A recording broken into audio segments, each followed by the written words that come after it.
Ini akan detailnya dibahas oleh mengenai guru honorer dan seleksi P3K. Sangat penting untuk masyarakat mengetahui bahwa ini adalah keputusan Panselnas, di mana ada beberapa pihak. Posisi Kemendikbudristek, kami ada di sisinya guru honorer. Artinya apa? Kami mengambil posisi dan berjuang di Panselnas untuk bagi guru-guru yang sudah lolos passing grade tapi belum dapat formasi, kita ingin dia tidak harus tes lagi, pada saat formasinya keluar dia langsung dapat. Kedua, seluruh proses rekrutmen ini kami ingin pastikan memaksimalkan afirmasi dalam bentuk apa? Afirmasi dalam bentuk kesempatan terbesar dan prioritas bagi guru di sekolah induknya.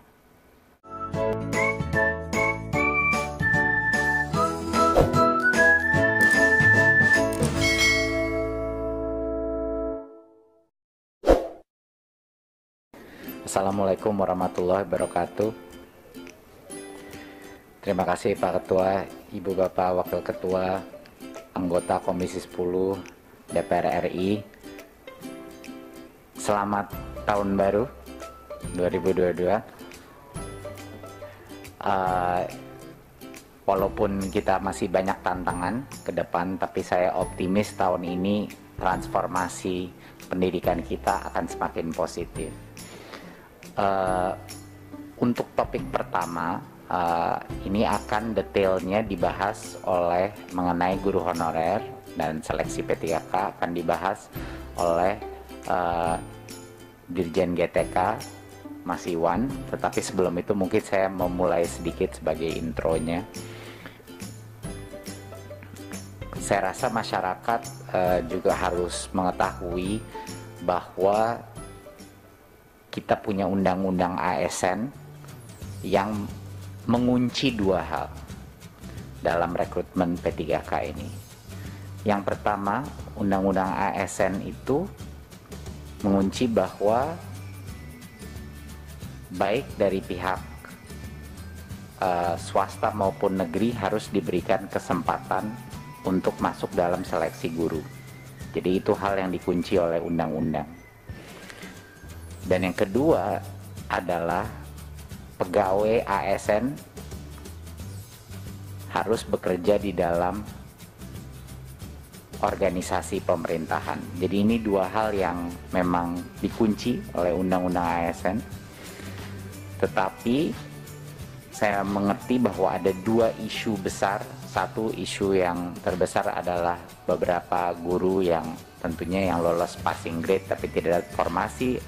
Ada isu kedua yaitu guru-guru yang mungkin lolos passing grade tetapi kalah dengan beberapa guru swasta dari sisi ranking. Dan yang ketiga adalah isu beberapa yayasan yang kehilangan guru. Dan ini isu tiga ini. Nah, ini akan dibahas sama Mas Iwan, tapi sangat penting untuk masyarakat mengetahui bahwa Kemdikbud mengambil posisi yang sangat jelas di sini. Walaupun ini bukan keputusannya Kemdikbudristek, bahwa ini adalah keputusan Panselnas, di mana ada beberapa pihak. Posisi Kemendikbudristek, kami ada di sisinya guru honorer. Artinya apa? Kami mengambil posisi dan berjuang di Panselnas untuk bagi guru-guru yang sudah lolos passing grade tapi belum dapat formasi, kita ingin dia tidak harus tes lagi, pada saat formasinya keluar dia langsung dapat. Itu adalah posisi Kemendikbud. Satu, pertama. Jadinya guru-guru honorer di luar, para organisasi-organisasi harus menyadari bahwa Kemdikbud ada di sisi mereka dan kami sedang berjuang setiap hari untuk meyakinkan perubahan, sehingga perubahan Permen Pan RB sehingga proses seleksinya itu bisa pada saat guru itu sudah lolos passing grade, kita ingin dia langsung dan formasinya terbuka, dia langsung dapat dan tidak perlu mengikuti tes lagi, ya. Itu yang pertama. Kita mengambil posisi yang sangat jelas untuk membela hak guru yang sudah lolos passing grade tetapi belum dapat formasi. Kedua, kami mengambil posisi yang sangat jelas juga, kami sedang memperjuangkan bahwa seluruh proses rekrutmen ini kami ingin pastikan memaksimalkan afirmasi dalam bentuk apa? Afirmasi dalam bentuk kesempatan terbesar dan prioritas bagi guru di sekolah induknya. Itu adalah perjuangan kedua kita untuk memastikan dan memaksimalkan bahwa kita memberikan kesempatan terbesar dahulu bagi guru-guru honorer di sekolah-sekolah negeri di sekolah induknya dia, sehingga dia bisa mendapatkan kesempatan terbesar. Jadinya ini adalah dua hal yang sangat penting untuk dimengerti masyarakat dan para guru-guru honorer bahwa Kemdikbudristek hadir di sisinya mereka. Ini sangat penting. Tetapi ini adalah keputusan bersama di Panselnas. Jadi mohon dukung kami dalam perjuangan ini dan insya Allah kita akan mendapatkan terobosan, tapi kami akan terus berjuang untuk mencapai ini. Ya, jadinya sekali lagi saya mengulang, Undang-Undang ASN mengunci bahwa partisipasi dari guru swasta itu diwajibkan oleh undang-undang. Mereka harus diberikan hak karena mereka juga guru yang diberikan hak untuk bekerja. Sama seperti kalau kita membuka rekrutmen untuk masuk kementerian, harus bisa diakses dari pihak swasta juga gitu. Itu adalah undang-undang ASN. Dan yang kedua yang dikunci adalah ASN harus bekerja di dalam organisasi pemerintahan, tidak bisa bekerja dalam organisasi swasta. Itu dua hal yang dikunci. Jadi solusi kita apa? Tadi yang saya sudah bilang, kita harus membuat proses rekrutmen P3K ini lebih baik lagi, sehingga benar-benar memprioritaskan guru-guru honorer negeri di sekolah induknya dulu, kita berikan kesempatan. Dan yang kedua, yang sudah lulus passing grade jangan disuruh ngambil tes lagi. Pada saat formasinya tiba-tiba keluar, dia harusnya diamankan formasi itu untuk mereka. Ya, itu adalah posisi Kemdikbudristek. Poin saya terakhir sebelum saya berikan kepada Dirjen GTK adalah, Bapak Ibu, di tengah berbagai macam aspirasi dari masyarakat, janganlah kita lupa satu hal dan satu angka yang luar biasa. Hampir 300.000 guru di tahun 2021, guru honorer yang tadinya pendapatannya 400.000 sebulan, 500.000 sebulan, yang sengsara dengan gaji begitu kecil, sekarang telah menjadi P3K.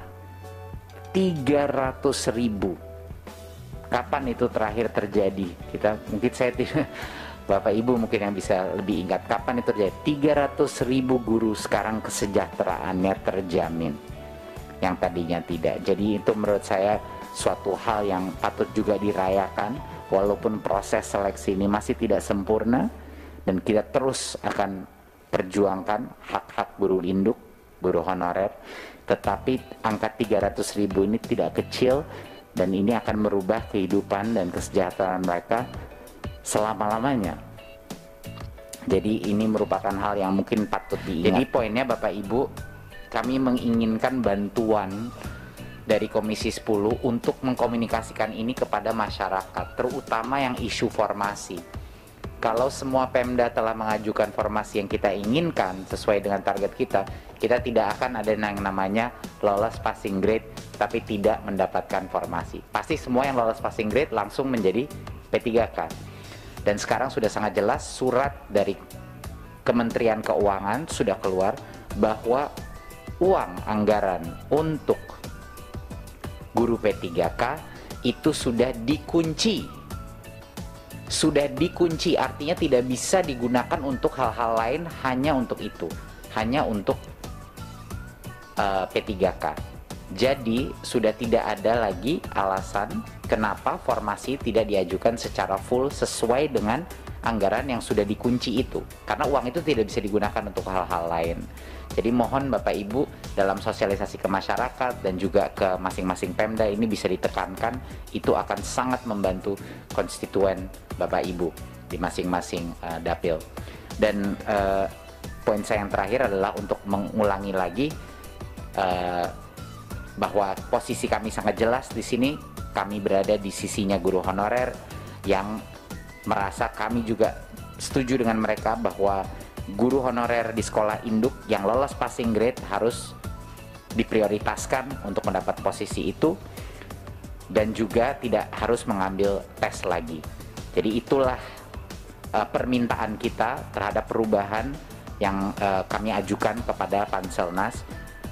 Saya harap ini bisa ada titik temunya dan bisa kita memberikan keadilan bagi guru-guru yang sudah lolos passing grade dalam sekolahnya masing-masing.